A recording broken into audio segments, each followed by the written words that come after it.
the strategy that's largely propounded now, if you have feelings of unworth or feelings of low self-esteem, and maybe it's connected to your body or some other, personal characteristic, that the idea is just embrace that. Don't, it's beautiful exactly the way it is.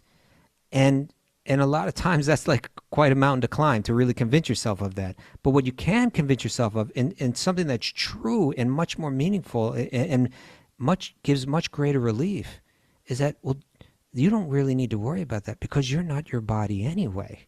Right. Again, not that you don't take care of your health, but in other words, that's not you. That's just a little vehicle that you're passing through, and for just a moment. And when someone really gets that, this was always the ancient teachings of all these texts like Bhagavad Gita and the Upanishads, or Bhagavatam, Narada Pancharatra. There's that famous quote from Narada, the Sarvopati Vinir Muktam Tatparat Vena Nirmalam Hrishikena Hrishikesha Sevanam Bhakti Ruchate. That when you engage, right, you engage in service, right, you offer yourself, just like we've been talking about, right, you have a meaningful purpose and you connect with God in a deep way and you serve with some intensity, then there's the side effects is that it's Sarvopati Vinir Muktam. All your Sarva Upadis, all of your false designations, including I am this body, I am this mind, Vinir Muktam, you become free of them. That's the real relief. So that to me, that's an intelligent strategy for the kind of sufferings that we endure due to a lack of self-esteem. Whatever you're identifying with, stop identifying with it. It's not really you anyway. You are this untouchable spark of, luminous spiritual energy eternally. You've just forgotten it. Focus on that, and you'll be fine. And so I think she's kind of this Dr. Laurie Santos. I think she's doing research, right? And she's finding that this is to be true. The happier people, they're just not focused on. She says not focused on themselves, and the way that I understand it is our false conceptions of ourselves, the bodily self, the mental self. Om Namo Bhagavate Vasudevaya. Om Namo Bhagavate Vasudevaya. Om Namo Bhagavate Vasudevaya.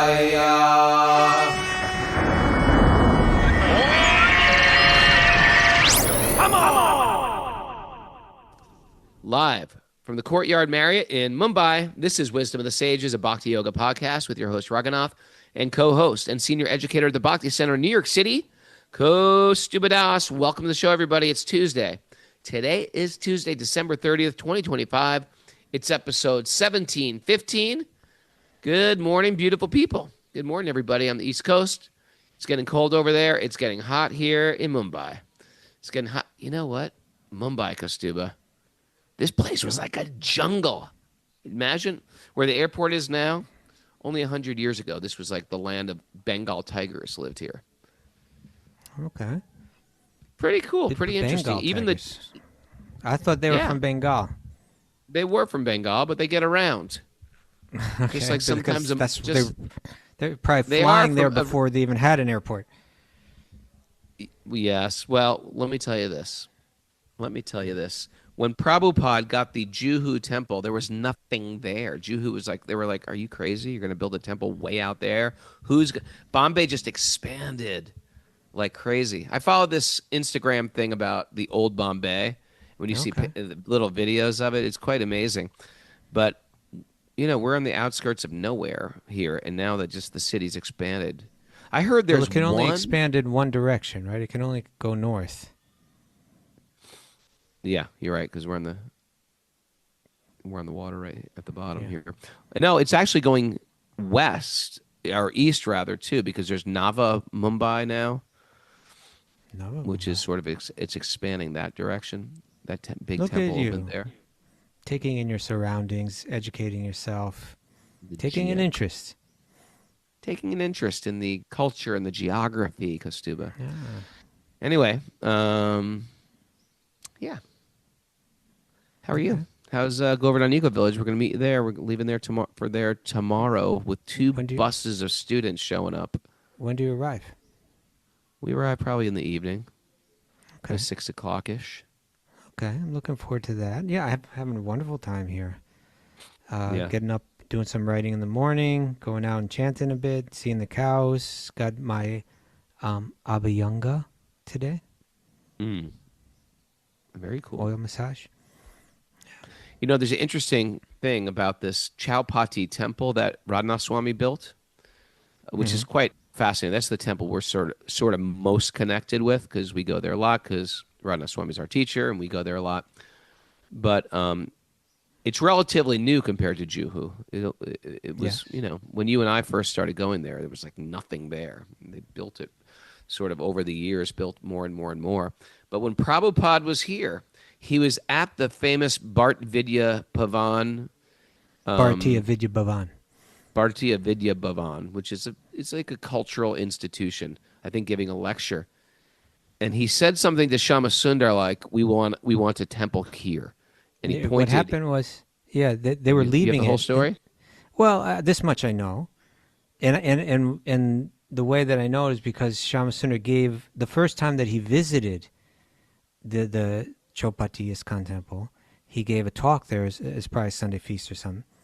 And he remembered, and he told the story and he started crying. But he said, I remember doing the program because it's just, it's just a stone's throw away. It's just right at the end of on the corner. It's on the corner. Half a block down. Down the corner. And the way that the Bhartiya Vidya Bhavan works is that like it opens up. It must have some theater in there or something, some hall in there. No, there's a theater in there. Yeah. Yeah. And then, so on the corner, like around it has steps that come down on the corner. And so Prabhupada came down those steps. When you're coming down those steps, you're looking right down the street, right to the, right the very block where the temple is now. And Prabhupada said, we should have a temple here someday. And he never told that to anyone. He never expressed that was Prabhupada's desire. But there he was. Yeah. In a beautiful temple, thriving temple. Kind of a really leading temple in terms of the important things, the mood, the standards and the mood and the Vaishnava etiquette and the depth of their practice and their bhakti. He said, he's saying like, I remember that Prabhupada, he pointed right here and he said, we should have a temple there. And here I am decades later and there's a temple sitting here, and he started crying. Wow.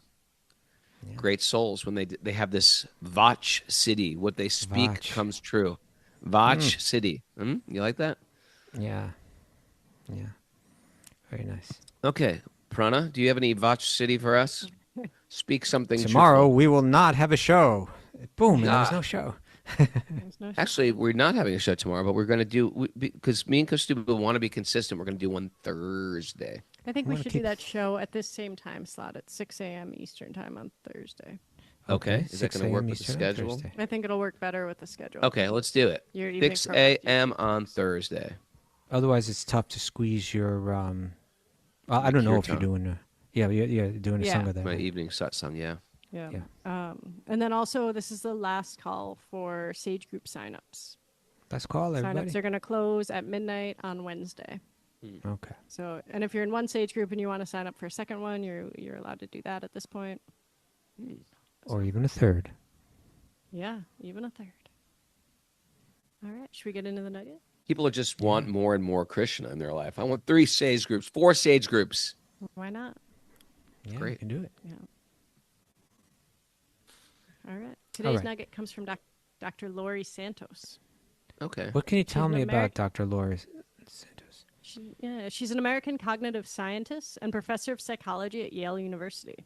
She was on Rich Roll? Yeah, she was on the Rich Roll podcast. She also has her own podcast called The Happiness Lab. I've heard of that. I think Happiness Lab. I think this quote is from her Rich Roll interview, if I'm not mistaken. Yeah, I think so. So she says, if you look anywhere on TikTok, it's all about self-care. Treat yourself, self. Treat yourself, self. Yeah.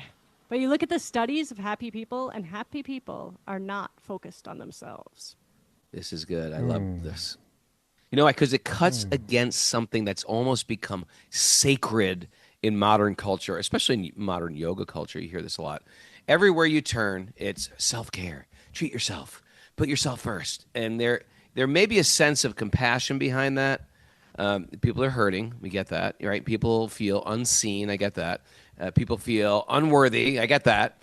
So the world tries to help by saying, you're enough just as you are. Celebrate yourself, right? But what I was taught in the early days of Bhakti, you know, in Bhakti, it reframed this concept of self-care for me. We heard that humility doesn't mean thinking less of yourself. It means thinking of yourself less. And that was revolutionary for me because, you know, suddenly the goal wasn't trying to compete in order to be something great, but to stop making myself the center of everything, right? And so what the doctor is saying here, she's pointing out that, you know, it lines up perfectly with that sentiment, right? When you actually look at happy people, they're not constantly monitoring their own feelings. It's almost like it's almost getting too much, right? You know, worried about their own needs, their own wounds. It almost comes like you get self-absorbed in this stuff, and you know their attention has to go outward. You know, we got to be connected, we got to be contributing, and I think modern culture misses the mark. You know, on how it says like embrace your situation, embrace your body, embrace your mind, embrace your story, and Bhakti flips it. It says your problem isn't that you don't love your material identity enough. Your problem is you think that your material identity is who you are. Right. You know, real freedom comes from when you realize I'm not a body. I'm not this restless not mind. I'm not my story. I'm something much deeper. I'm something divine, right? And when you touch that even a little, you don't need to keep propping up the ego anymore. You naturally turn outwards. You naturally serve. And it's really freeing. And paradoxically, that's where happiness really shows up. And I was actually listening to a lecture by Dr. Wayne Dyer. Dr. Wayne Dyer, who's been in the self-help Okay, thing. Dr. Wayne And truthfully, I think he's a devotee.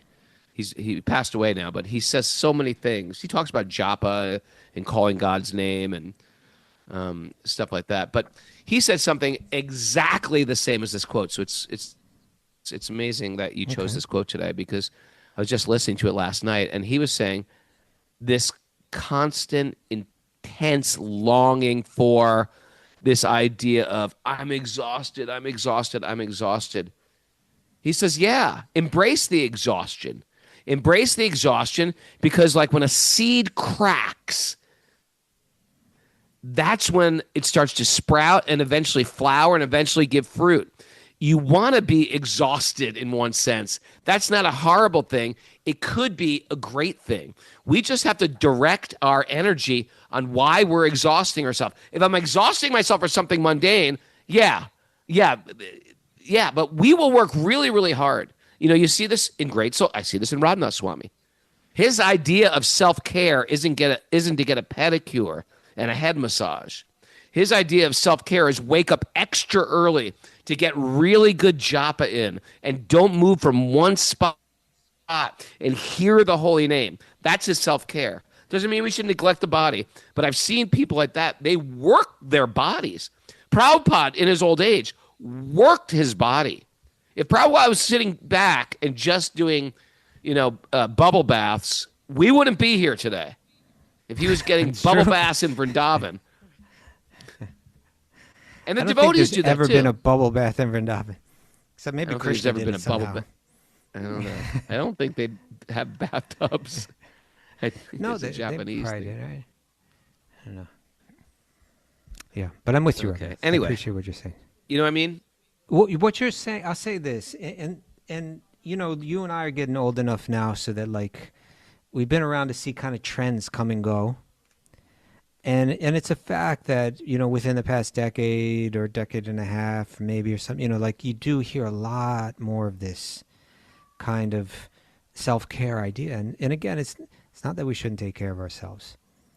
But it is a fact. I liked what you're sharing about that cracking open and all that, because the souls, the people in this world who I most admire, I think they're a bit radical about how they give. You know, it's like how much they sacrifice for a good cause, how much they sacrifice to serve others. And when you're like that, let me maybe flip it. When you're not like that, then the tendency is to really exist on this mental platform where you're constantly doubting yourself and comparing yourself, and these people don't have time for that, because they're absorbed in something so meaningful, and they're not giving their drive to engage in it so with a certain intensity. Right. It's not leaving any space. It's purposeful, purpose living. You know, it's like purpose-driven life, but with really refined purpose. So it's not just like, okay, because we're gonna get the company big, or we're gonna get big sales and big numbers this month, and we're gonna top last year's numbers or last month's numbers or whatever the quota is. No, it's not that. It's real, purpose-driven, evolution building, cracking that seed and growing and evolving. That type of focus and purpose that makes you excited to wake up in the morning and really like a bullet train moving forward, and not pausing to even second think or look back, or am I missing out on this? No. Super focused.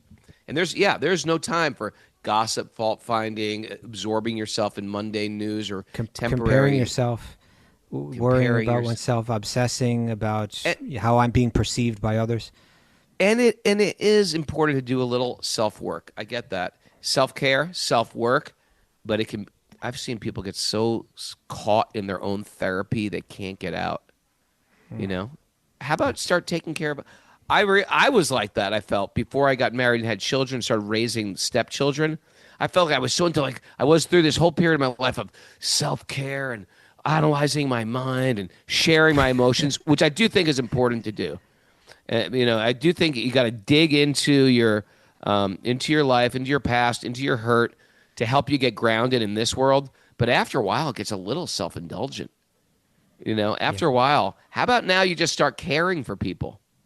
Right. And when you start, I find when I start caring for other people, and that's what the 12 step of the recovery is when you start giving this to other people, you get out of your own way and get out of your own mind.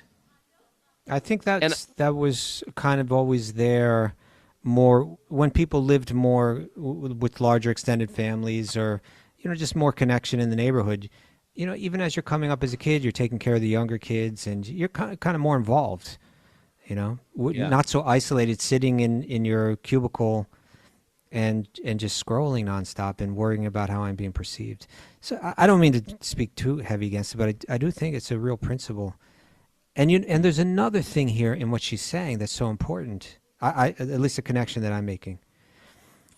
And that is that the strategy that's largely propounded now, if you have feelings of unworth or feelings of low self-esteem, and maybe it's connected to your body or some other, personal characteristic, that the idea is just embrace that. Don't, it's beautiful exactly the way it is.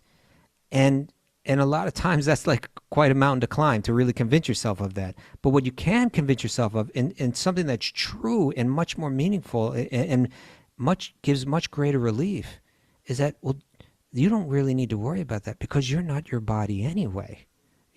Right. Again, not that you don't take care of your health, but in other words, that's not you. That's just a little vehicle that you're passing through, and for just a moment. And when someone really gets that, this was always the ancient teachings of all these texts, like Bhagavad Gita and the Upanishads, or Bhagavatam, Narada Pancharatra.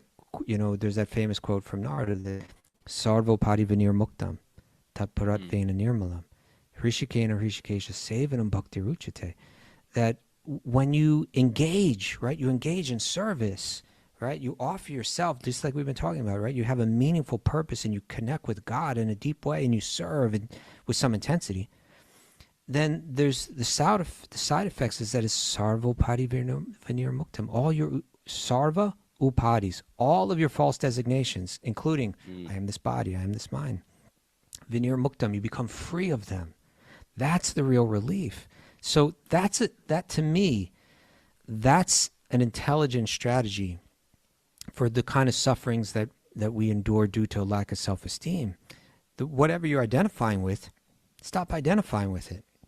It's not really you anyway. You are this untouchable spark of, luminous spiritual energy eternally. You've just forgotten it. Focus on that, and you'll be fine. And so I think she's kind of this Dr. Laurie Santos.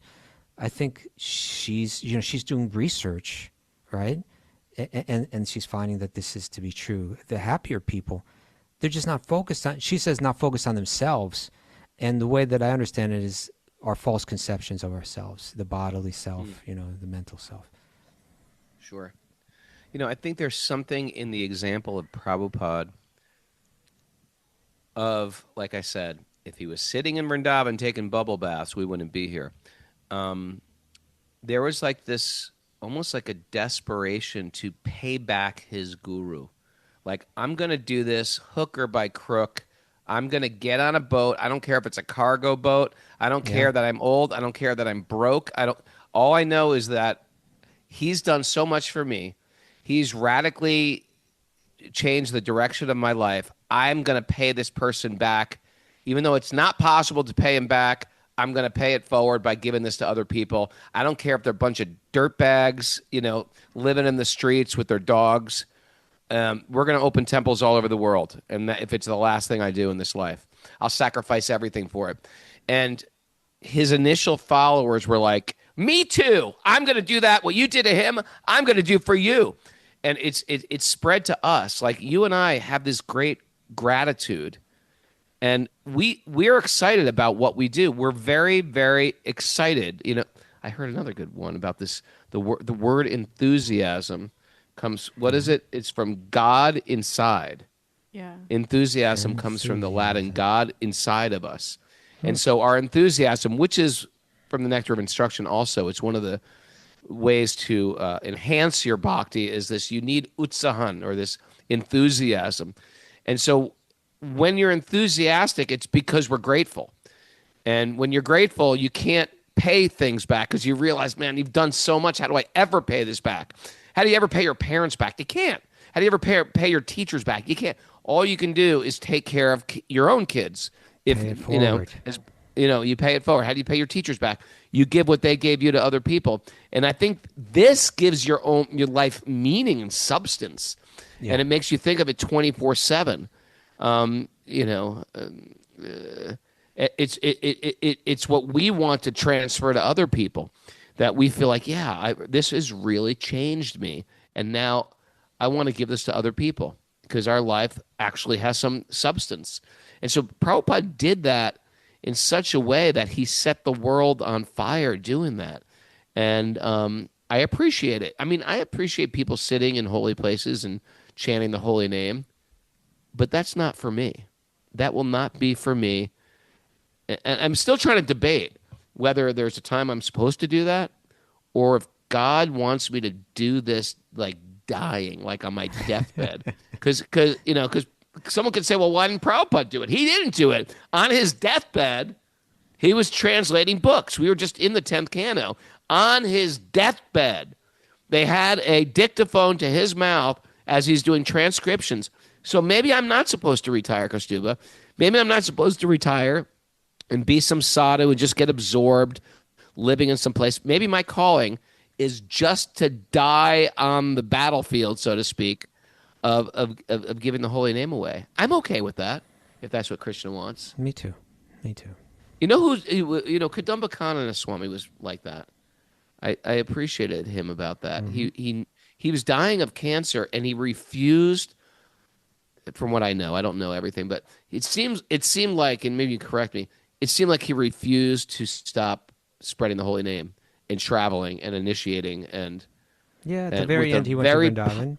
Yeah. yeah, But otherwise, and even yeah, there. but even there, right? Yeah. Yeah. Yeah, it's beautiful, isn't it? Hmm. I had a wonderful experience in Prabhupada's room right before coming here, Raghunath. Did you? So if you don't Yeah. know, there's a special room at the Kṛṣṇa Balaram temple in Vṛndāvana that was Prabhupada's little room, and it's special because that's where he left this world, but that's where he stayed when he was here, and now it's like a museum, and you can go in there and chant japa. It's like a little museum where it's got his typewriter and his dictaphone, his harmonium, his mridanga, his shoes, his passport. His passport. Oh my God. So cool, huh? Yeah. Yeah. And what happened? You had a magical, mystical experience? Yeah, kind of. Okay, I'll share it, I'll share it. It was mystical, huh? It felt mystical to me, Raghunath. It felt mystical. Whenever I leave Vṛndāvana, on the morning that I leave, I always drop in there. And You do? Why don't you tell me that? I could start that habit too. I don't do that. I need a I'll tell you ritual. that. I need a leaving ritual. Okay, I'm going to give you the rest of the ritual that makes it even more interesting. Oh, there's more to your ritual? Yeah, because every day there's Prabhupada's There's a letter. bed. Is There's a letter Yes, there's a letter on Prabhupada's desk that's sitting in front of him because that he wrote on that day. Yes, for some previous year, yes. And Isn't that cool? so I always read that letter before I go and see if there's any It's like a special- fortune cookie or something? Like, you get it? It like speaks to you? Sometimes it does, yes. Okay. Although I'll say this time it wasn't so much the letter speaking to me. I read the letter. I walked in, and I bowed down. I'll say this though: there's something that they don't let. At least I haven't seen. Maybe at certain times of day, I don't know. But the women are always kind of like on the outer side of that fence. I mean, they're right there, but you know what? You know what I mean? Yeah, I know what you mean. It's like the men can walk in there and the women can't. I kind of feel bad walking in when there are women there. I feel like, yeah, like you know who what are I'm you, saying? some chauvinist coming in there? yeah, I feel like not taking that privilege if others don't have it. But any case, I want to go and I want to bow down to Prabhupada. Right. So I go in, I bow down, I say some prayers. I speak to him for a while, And you speak to the Prabhupada Murti? well, as I'm lying down in Dandavat, Oh, like while you're no. bowing down, you talk to Prabhupada. Yeah, and then I sat up and then I read the letter. But what happened after that, and maybe it's a small thing, but to me it felt really profound. I don't know why, I don't know how, but after I put that letter down, I just felt compelled to start chanting in my mind. I felt compelled to just close my eyes and chant internally. Mm. And I felt, have you ever done these yoga practices like where you withdraw your senses? Like, I've done it with Yogi True where he puts a book on your head and you Yeah. close your eye. First you make your whole body like stone, like step Yeah. by step. You've done Yes. that? Kāliya-līlā, I think they call it.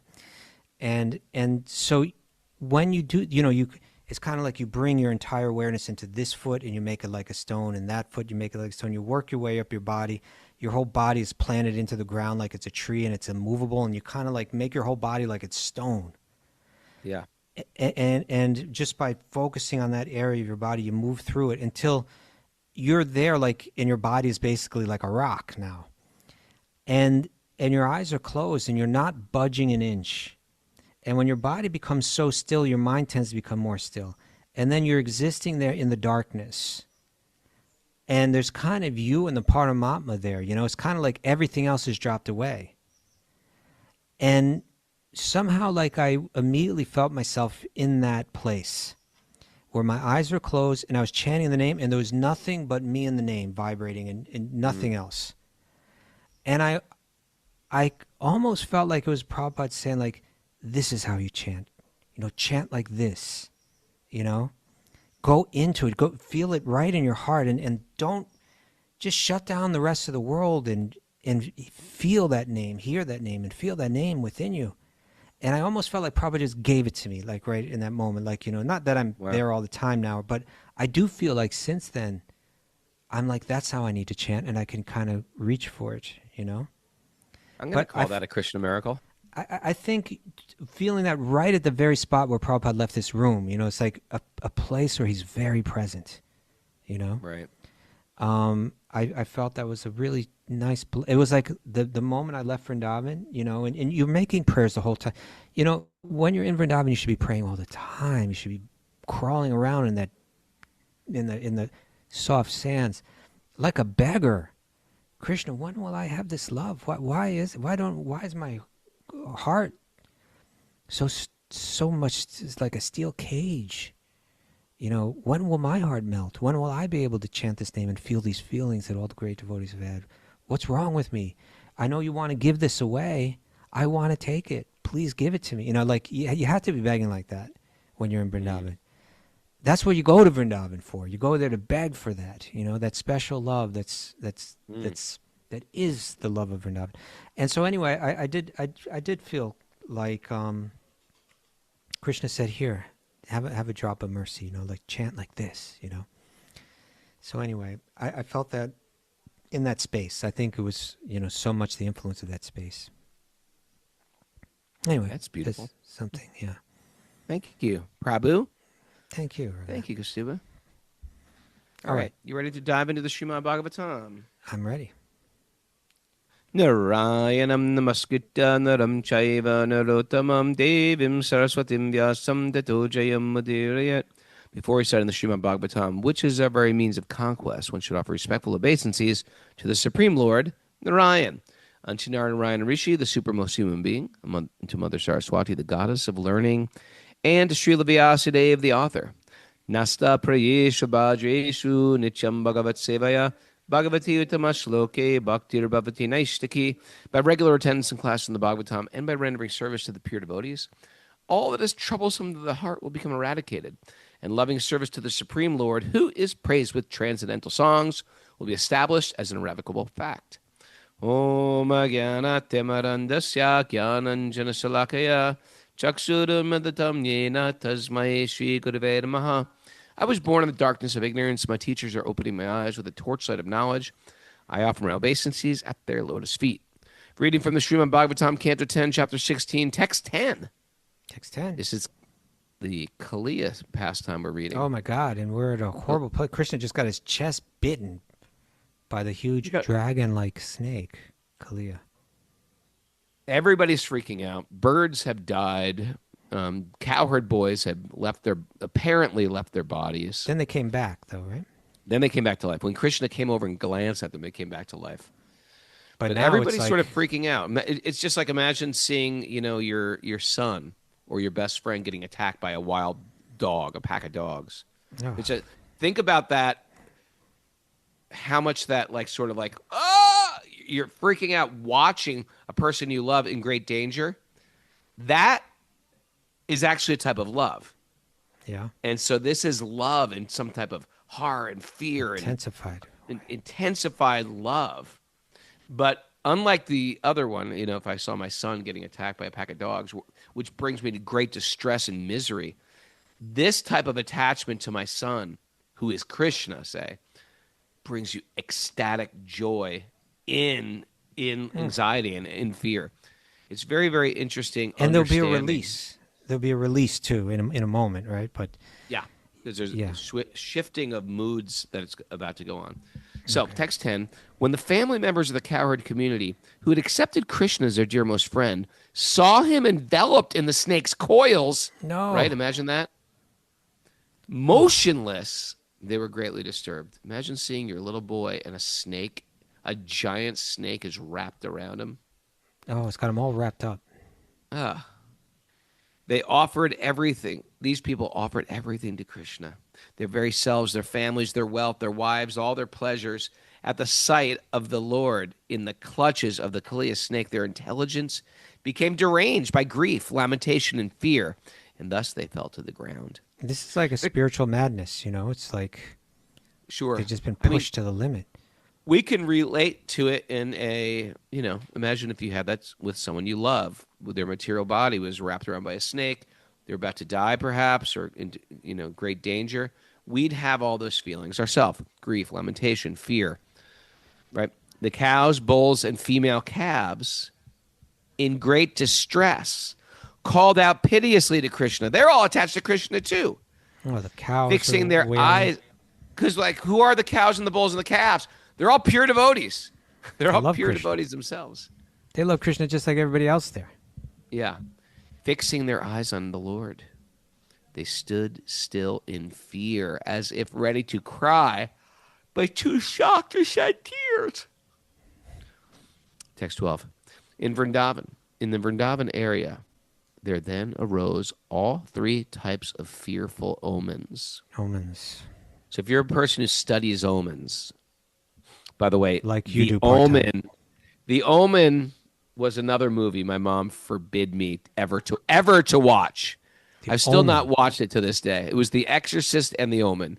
She was like, you cannot watch these two movies. That's all there is to it. I'm not going to even give you an explanation. All I'm saying is you call on the devil and the devil will come. I was like, I hear you. No, I will not watch Oh, it. you watched it. No, I did watch The Exorcist when I was like 35, and Mom was right. I shouldn't have watched it. It was still so damn disturbing. But I How still did never your watched mom The know Omen. if she didn't watch it? My mom didn't watch it. Are you kidding? No devils in the house. Probably just the Kaustubha. priest told her about it, right? Don't watch it. But the priest No probably devils watched it. in the house. Priest did not watch that. Anyway, seeing the inauspicious omens, Nanda Maharaj and the other cow. No, Oh, you I'm didn't sorry. read that. Yeah. Yeah. Okay. In Vṛndāvana area, there then arose all three types of fearful omens: those on the earth, those in the sky, and those in the bodies of all living creatures. Twitching. Okay. Wait a second. I'm going to quiz Pranapriya and see if she knows. What's an omen on the earth? An omen on the earth, but not in the body of a living creature. On the earth. Right. On the earth. Like a earthquake. Right? Rumbling of the earth. That's like an Tremors. omen. Tremors. Yeah. And in the sky? Like the wind blowing or the clouds becoming dark or something like that? Yeah, I was thinking like a meteor shower. Meteors. Meteors. Eclipses. These are ill omens, they say. In America, like there's a meteor shower, like, let's stay up all night and lay in the grass and watch the meteors. No! Because they were like, back inside. And then Get in the in the basement. bodies of creatures, In the bodies, the twitching, right? Yeah, like an eye twitching. shivering, is it? twitching. Left side is auspicious for women. Is that it? I always forget. I think the left is inauspicious for men, but I could be 100% wrong. You could be 100% wrong. You got a 50-50 chance, I which got a is 50-50 easy to be chance. 50% wrong, too. Yeah. We have to think of a way to remember that. Maybe Nityananda Chandra knows. Okay. Work on Nityananda. Could we hear from you? In the Vṛndāvana area, okay, wait. Seeing all the inauspicious omens, Nanda Maharaj and the other cowherd men were very fearful. So There's the a news culture. hasn't reached them yet, right? But they just know something isn't right. You know what? When you live in nature, you can- very, very get receptive to omens. Okay. Right is right for guys. And Yeah, left is bad for guys. Yeah. Okay, right Left is is right. inauspicious. So if a male gets a twitching on their right side, that's a auspicious omen. If they're just twitching with their eye, I get Especially a the twitch in my eye. eyes sometimes, in my eyelid, that is inauspicious. And women, it's the opposite. Right and is he quoted right in Bhagavatam right guys. here. Rukmini's left eye, thigh, and arm twitching indicated something desirable. So for the ladies, left is good. Just like when they put the For the ladies, left is lucky. Ladies, left is lucky. and Woo, for I men, did it. right is right. Right is right for men. Right is right. Okay. Ladies, left is lucky. That was a good one, huh? That's a good one. You There's learned a something from this show. don't Takeaway. you? Takeaway. Okay.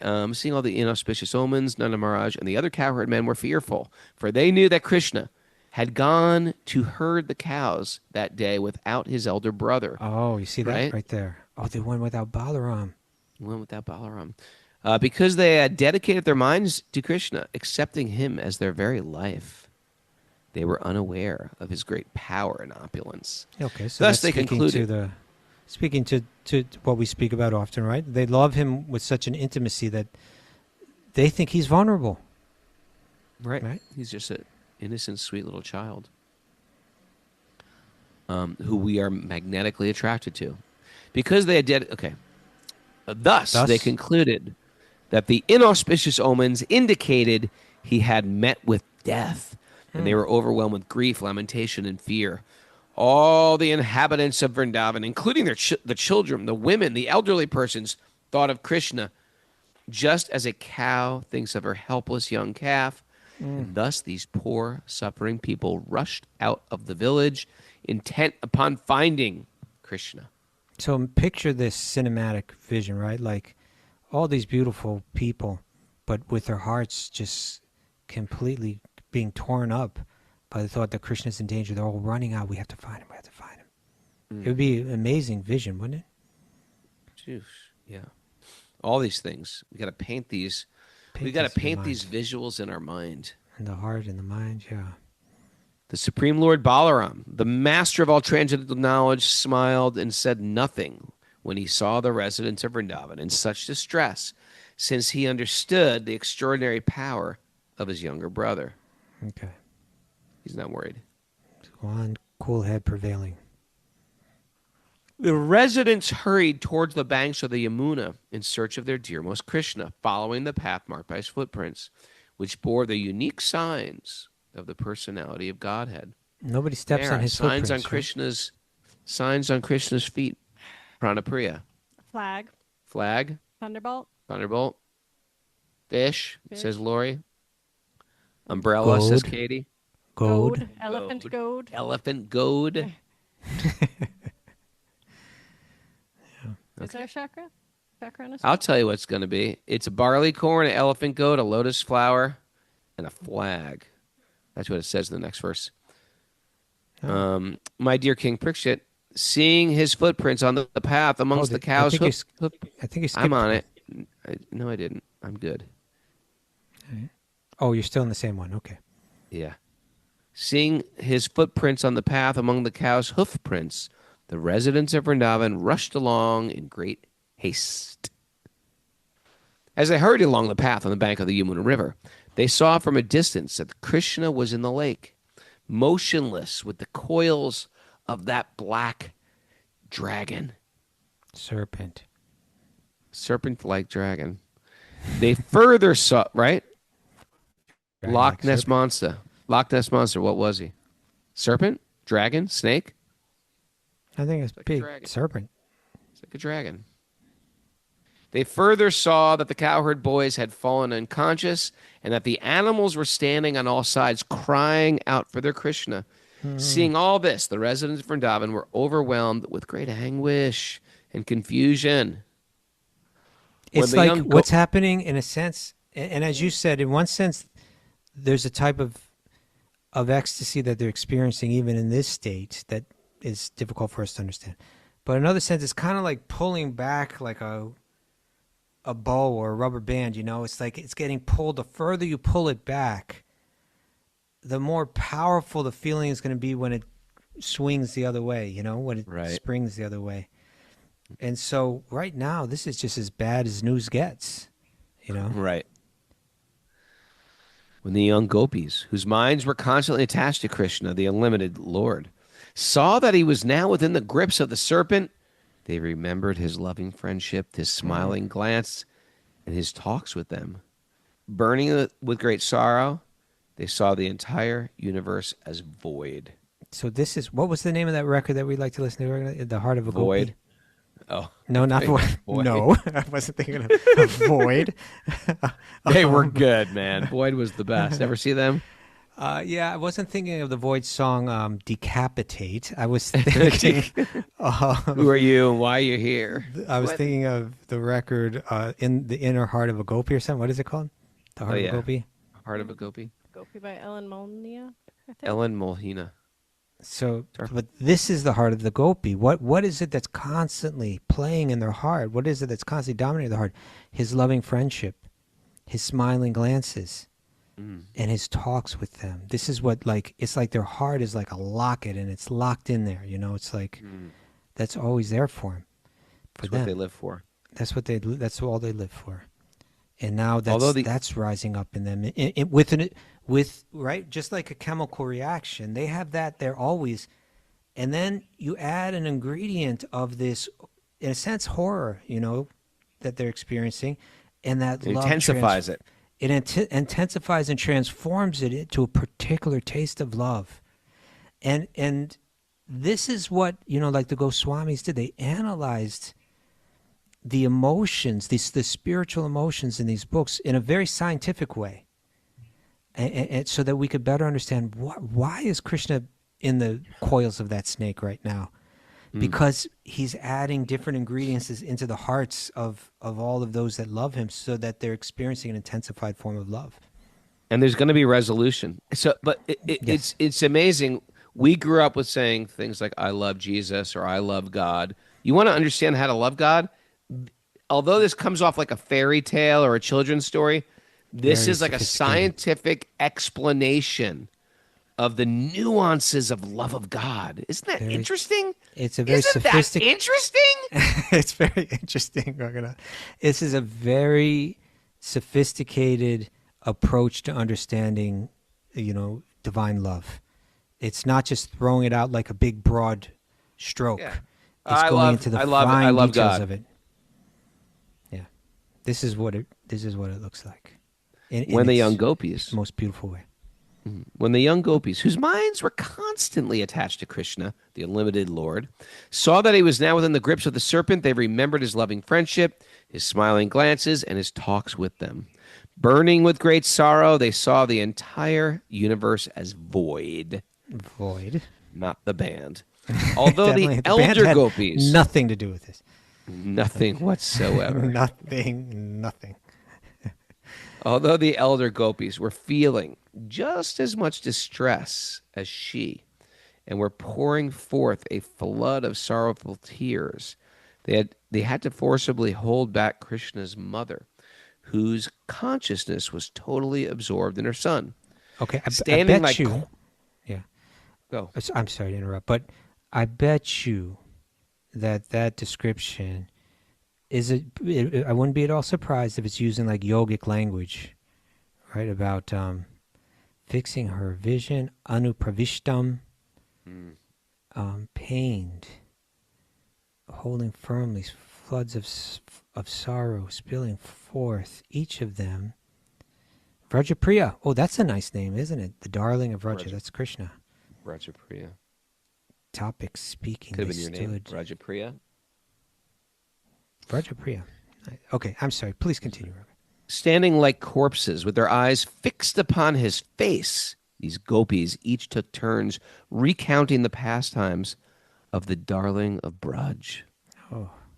You know, Raghunath, another thing about that Krishna Balaram temple in Vṛndāvana. Yeah. Every night I would go there, and I would look at those paintings on the wall. You know, the murals on the wall, big murals. It's almost like when you look at those murals, the feeling like I can't take it in enough. You know, it's like you want to eat them or something like that. You know, it's just like they're so sweet, and it's almost like, but I'm stuck here. You know, I feel a little bit like, but you know, that painting of that beautiful and whoever came up with the idea to paint that Gṛṣṇa in that corner, how they have it there, you know, it's this massive painting of the Gṛṣṇa that's like encompasses a doorway. Yeah.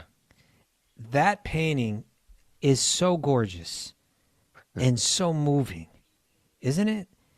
I could just stare at that painting forever. You know, it's just like so beautiful. And then you go down, there's this painting of Kṛṣṇa at home. He's kind of outside, like almost like on the porch, like on the stoop, you know, and he's kind of like he's in the arms of his mother, like he's standing. He's very young at the time, and His mother has one arm around him, but her attention is focused on Balaram.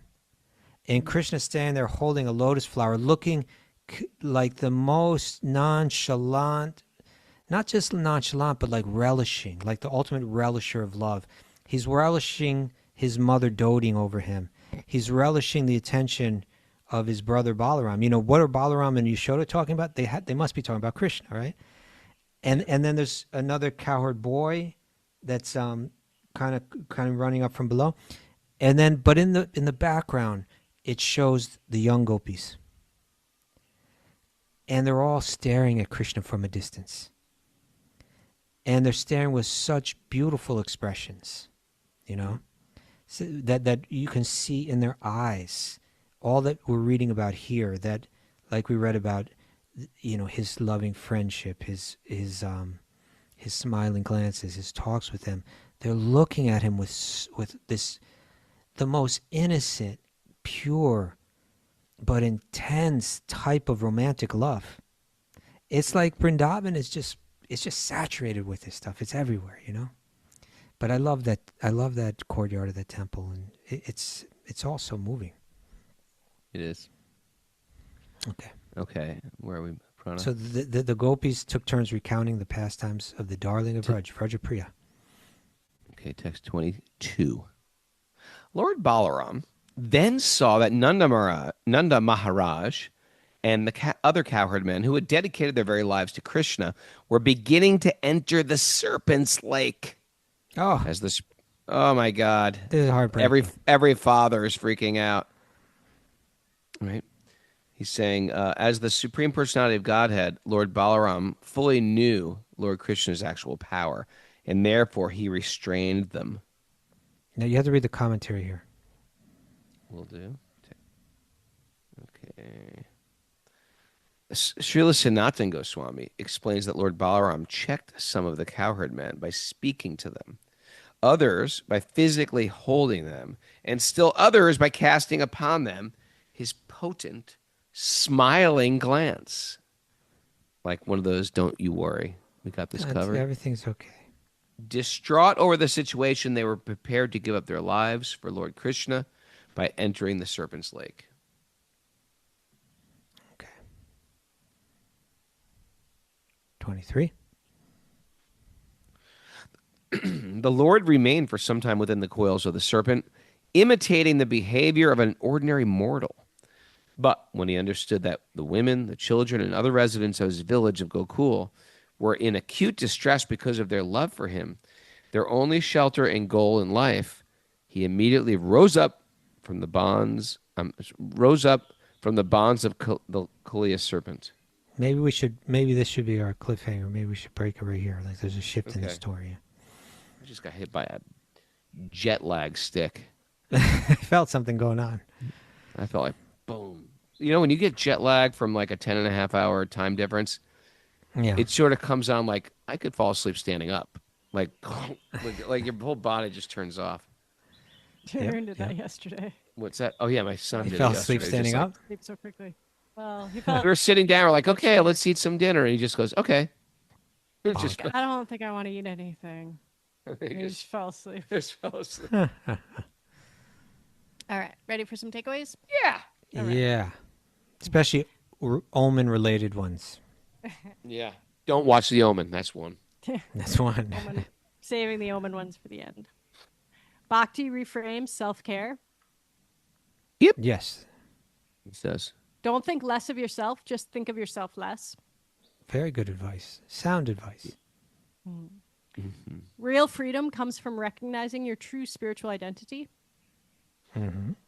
Yep. Yes. And realizing what your false identity is and how that's been sort of dominating us our entire life. You know, how I'm trying to project to the world and be accepted and valid by the world. How exhausting is that? Huh? That's why I like you, Kaustubha. You're down to earth. Because you look at me and you don't worry about your self-esteem at all. Look at that. Yeah, you don't. You care about Krishna. You're not trying to impress anybody. I try. You too. Leave no time for gossip, comparison, or fault finding. I appreciate that, but I think I do. I think I do care a little bit too much. Thank you. And thank you. Okay. Thank you. Thank you, Pranapriya. Don't stress about body image. You aren't your body anyway. There you go. Yeah. Unless you're overweight, then you should. Just kidding. That was stupid. That was mean to say. You know what? I'm just saying. I'm projecting because I'm a little overweight right now. I'm really trying. Again, we're not can't saying pay- don't take care of your health, but we're saying Yeah. that's not what your Lori- self-esteem should be based on. Is your health. Lori Peg is a little overweight too. You know what, Lori? We're getting old, and this happens. This happens to us. We got to work really hard. It's okay. She's being vulnerable here. Lori's being vulnerable, and so am I. I think you're being vulnerable on her behalf. Being vulnerable. You're making her No, vulnerable. it's just like we're both getting old. We get it. We've been doing yoga forever, and there's certain poses we can't do anymore. You know what? I used to be able to do a handstand, drop into a wheel, and jump back. Listen to this. Jump back through handstand and end up in crow. Well, Can't those do are the that. days. Those were the days. Couple poses go a year. That's what Dharma Mitra would say. Couple. He's going to be 87. He's still knocking it out of the park, though. But anyway. Shall we get back to our takeaways? Yeah. Let's get back to the podcast instead of me and Lori's shortcomings. Okay, sorry about that. You can't pay it back. Pay it forward. Pay it forward, Kaustubha. Pay me the money. Excuse me? You would Be a have to give beggar? me some. Oh, you just want me to pay forward someone else's money. Yeah. Okay. Be a beggar in Vṛndāvana. Be a beggar in beggar in Vṛndāvana. Vṛndāvana. Nice. Bhagavatam is a sophisticated approach to love of God. Yeah. You know, Kaustubha, this reminds me, be a beggar in Vṛndāvana. We had that nice devotee who walked from like Switzerland or from France or something Yes. to In Vṛndāvana. Mayapur. Yeah. Yeah. And it was such a great thing. And he finally said, well, I actually didn't make it. And we were like, oh, you're Right. kidding. I thought you walked here. He goes, well, I did. And I go, man, it must have been so frustrating. He goes, no. Because it was something he got held up in Iran and they wouldn't let him cross. And it was dangerous at certain points. But he said, you know what? If I would have made it, I would have walked into Vṛndāvana proud. Proud. And Oh, so yeah, you gotta walk Kṛṣṇa in- accept, and Kṛṣṇa just made it not happen, so I could go there feeling almost like defeated and that is the way to go to Vṛndāvana, like a beggar, like grateful, like who am I, like out of my big ego. I walked across. That was a great lesson he learned and shared with us. Yeah, that was You know, what I find is that when you really you start find? begging, there's something in it that's like, oh, why haven't I been doing this all along? Why am I not asking for exactly what I want? Right? Like Krishna and his devotees, they're merciful. Why aren't I making it abundantly clear that this is what I want? You know, and you beg for it, you know? Yeah. Nice, huh? Yeah. And And Yes. Prana, last one. Ladies left is lucky. Men's right is right. ladies There you left go. is lucky. Men's right is right. Booyah! Thank you, everybody. Thanks to our Talking live about crew the here, omens. Katie, Bobby, and Lori. Yeah, you remember that? Fantastic. You remember that Void concert, Raghunath, where he broke his ankle on the first Yeah, song? broke his yeah. I also saw was them there. at Great Gildersleeves too, That was at. and Great I saw them at the Gildersleeves. Anthrax. No, they played CB's. That's where I saw them at No, CB's or Great Gildersleeves. Raghunath, I'm 100% sure it's Great Gildersleeves. All I'm saying is they played both those places. CB, They played CB. Gildersleeves. Yes. Yeah, we're not arguing. Okay. Void played both of them. Yeah, and they played the Yeah. Anthrax. Okay. All right, so no show tomorrow, and we're back on Thursday at 6 a.m. Eastern. Woo! Okay, it's Alrighty, Thursday. Mr. Stuba, I'm gonna see you. When I see you, I'm gonna run and I'm gonna embrace you and hug you. Huh? Okay. That's fine. Be a brave, Just keep it right there, big though. bear That's hug. all I'm saying. big bear hug. We're gonna snuggle. We're gonna spoon. We don't have to talk about snuggling, spooning, bears, anything like bears. that. Little cubbaroo. A little cubbaroo, Kaustubha. Thanks everybody for joining us. I'm sorry I just got hit heavy with the jet lag sleepy stick. Super happy. Ave Maria's here. I just was thinking about you. Srivas Thakur's here. Hi, Bo. Thanks for joining Everybody's us, gonna guys. start showing up right now at your hotel, Raghunath? Is that the thing? Yeah. Yeah. Like Some late people tonight. are here already. There's a few different hotels everyone's showing up at. All right, guys. Hey, Gabby's here. It's a beautiful day for a beautiful day. Hey, Jessica's here. Hey, Houseworth's here. Harry Bo. Amy Stellar's here. Harry Bo. It's a beautiful day for a beautiful day. Let the magic continue to flow. Hey, we're already at 5:30 today in India. So you guys are just waking up to this day. Trust me, today's going to be great. I've already been there. It's really good. You guys are, I'm excited for you guys, what you're going to get today. You're going to love it. Let the magic continue to flow. Maha Haribo.